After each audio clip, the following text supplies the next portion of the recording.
Hello everyone, welcome to our talks. ఈరోజు మనం చేసుకోబోయే రెసిపీ చింతచిగురు చేపలు. ఒక పెద్ద కడాయి పెట్టుకుని 5 to 6 టేబుల్ స్పూన్స్ దాకా ఆయిల్ వేసుకోవాలి.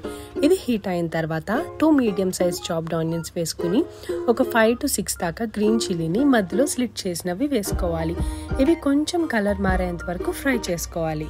ఆనియన్స్ మంచిగా ఫ్రై అయిన తర్వాత ఒక హాఫ్ స్పూన్ దాకా పసుపు వేసుకొని మంచిగా మిక్స్ చేసుకోవాలి.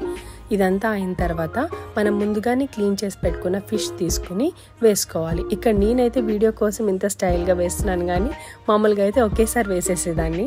ఒక 30 seconds తర్వాత మనం అప్పుడే దంచి పెట్టుకున్న అల్లం వెల్లుల్లి పేస్ట్ వేసుకోవాలి. ఒక 2 స్పూన్స్ దాకా వేసుకుంటే సరిపోతుంది. అవి ఆల్రెడీ చచ్చిపోయినాయి కనుక మనం వాటి పని ఏమాత్రం పక్క తీర్చుకోకుండా జెంటిల్గా కలుపుకుంటే సరిపోతుంది. ఎందుకంటే అవి ఆల్రెడీ కొంచెం మగ్గి ఉంటాయి కాబట్టి మనము ఇప్పుడు ఎక్కువగా తిప్పేస్తే ఏమవుతుందంటే బ్రేక్ అయ్యే ఛాన్సెస్ ఎక్కువ ఉంటాయి. సో నెమ్మదిగా మిక్స్ చేసుకుంటే బాగుంటుంది. తర్వాత మీ టేస్ట్కి సరిపడినంత ఉప్పు వేసుకుని 5 నుంచి 10 minutes వరకు దాన్ని సిమ్లో ఉంచుకోవాలి. ఈలోపు మనం చింతచిగురుని తీసుకుని ఎక్కడెక్కడైతే పెద్ద పెద్ద కాడలు అయితే ఉన్నాయో వాటికి ఆకులు సపరేట్ చేసేసుకుని కాడలు తీసేసేయాలి.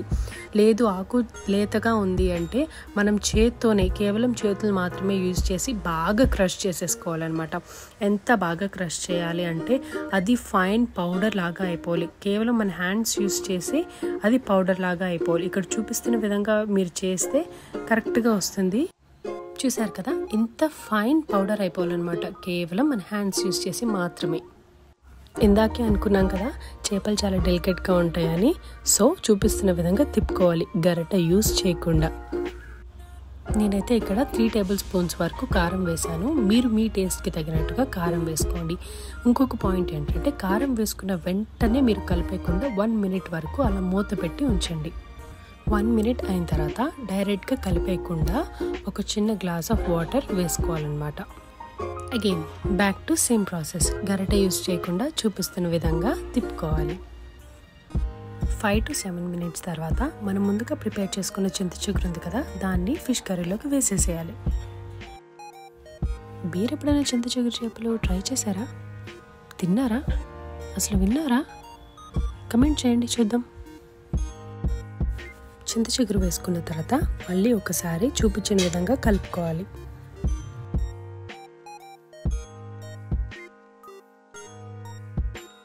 ఒక 5 minutes అయిన తర్వాత కర్రీ ఈ విధంగా ఈ కన్సిస్టెన్సీలోకి వస్తుంది. మీ బలమంతా ఉపయోగించి చూపించిన విధంగా కలుపుకోండి. టడా, కర్రీ రెడీ అయిపోయింది. వేడి వేడి అన్నంలో వేసుకుని నేనైతే తినేసాను. మీరు కూడా కంపల్సరీగా ట్రై చేయండి. ఎలా అనిపించిందో కమెంట్ సెక్షన్లో కమెంట్ చేయండి. ఇక్కడ నాకు సర్వ్ చేస్తున్నది మా మమ్మీ అనమాట. వీడియో కోసం అని చెప్పి కొంచెం అట్లా వేస్తుంది. మీకు ఈ వీడియో ఎలా అనిపించిందో కమెంట్ చేయండి. That's it for the video. Please do like, share, comment and subscribe.